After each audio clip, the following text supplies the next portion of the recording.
Hi, everyone, and welcome to the Neil Haley Show. My guest today is author Grace Lynx Jenkins, and she has an announcement to make. The book's coming out. What date?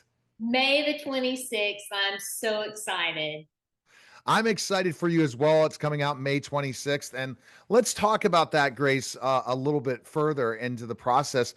You finally got your book cover, so it's really real now, right?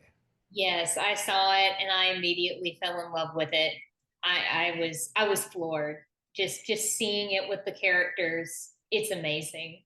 No, I think it looks awesome, to say the least. And it's just something about saying, okay, I have the book cover, so let's talk about the book now. We kind of kept it kind of hidden as we've been talking about. Your short stories are going to be coming out next week and everything. But let's talk about the book because it's 1 month away. So talk about it. Yeah, so it's kind of a mix between a murder mystery, a psychological thriller, and fantasy. You have your main character, Noah, he basically tracks down serial killers by literally looking through their eyes. He's what you would call a censor, with the trade off being that he absorbs their emotions. And it follows his journey as they're trying to solve a series of murders happening in Perryville, the small town that he lives in. Wow, I think that's awesome. The whole thing. So, how did you come up with this fantasy? What Noah's able to do? So originally, it started as just like an idea. I had the scene with the other self, which is something that's in Noah's nightmares. And then I had Noah and I started thinking about it. I was into psychology a lot at the time. This was back when I was getting my bachelor's in English and psychology. And originally, it was actually supposed to be a webtoon. And when I started thinking about this character, it just kind of intrinsically came to me, oh, he sees other people, because I was thinking in terms of, well, what if you had a character that shared empathy, but not only had this shared empathy with other people, what if this person was literally seeing through the eyes of other people? How would that affect them? And how would that affect a society to have these types of people in the world? Right. I don't know. And that superpower you created for him, it's a good superpower to try to hunt I'm killers, right?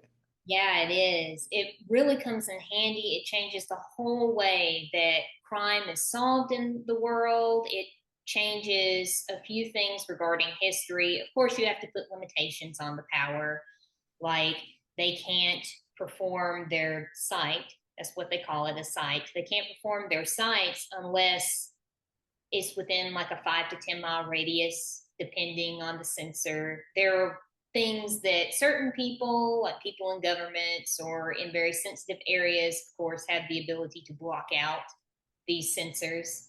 So it was an ongoing, complex issue in the beginning when I was creating it. And then as I went on, I developed these limitations for the characters so that they would fall naturally in the world without having to change world history too much.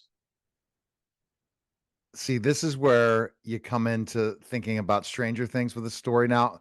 Seeing the cover, I'm looking at it right now. I'm like, it really reminds me of this that could be a movie.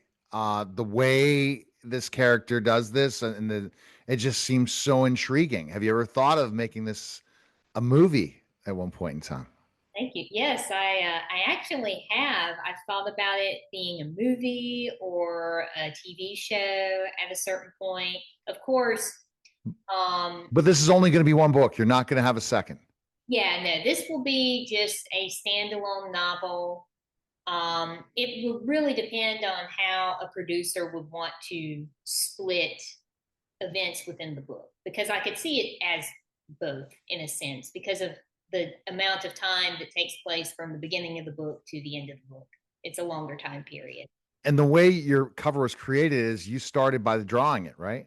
Yes, I did. I actually started out by drawing the main character Noah and the monster that he sees in his dreams, the other self. And I sent that over to my cover artist, and she did amazing work with it. She looked at it, she was able to formulate an idea from there to send back a cover that nails all of those key themes.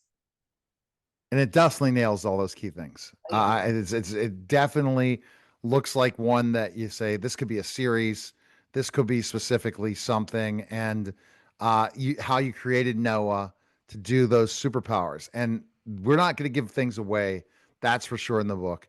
But ultimately, at the end of the day, he's battling his struggles to try to solve a mystery. So he has his own problems too. It sounds like. Oh, yeah, he does. It's very much more so focused on his internal struggles and what he goes through. That's more of the main thing. And then you have this overarching mystery in the background he's trying to work to solve at the same time. And both put pressure on each other throughout the book. See, that's awesome. And we have to find out what happens. Other characters in the book, the how many main characters do you have? Technically, I believe I have about three, four, maybe five.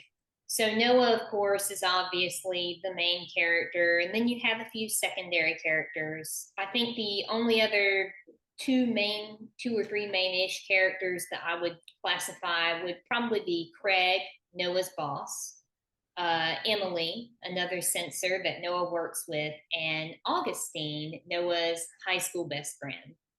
Okay. All right. Best place to go is gracelynxjenkins.com. Pick up the book. Soon will be available as pre-order. Cite a novel. And also you're going to have to go ahead and get ready for the big release on May 26th. Thank you again, Grace. Thank you. You're listening and watching the Neil Haley Show, and we'll be back in just a